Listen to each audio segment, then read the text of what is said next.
it's quite special, the skiing one as well. And most of our skiing participants actually not yogis.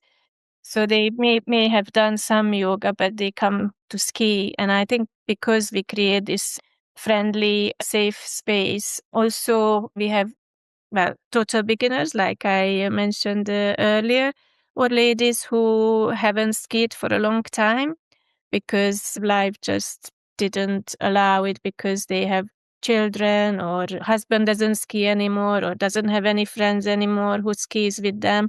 So they can come to us and find a little group here and do skiing, return back on the slopes and ski with us. And we have all sorts of levels, naturally creating little groups within our group.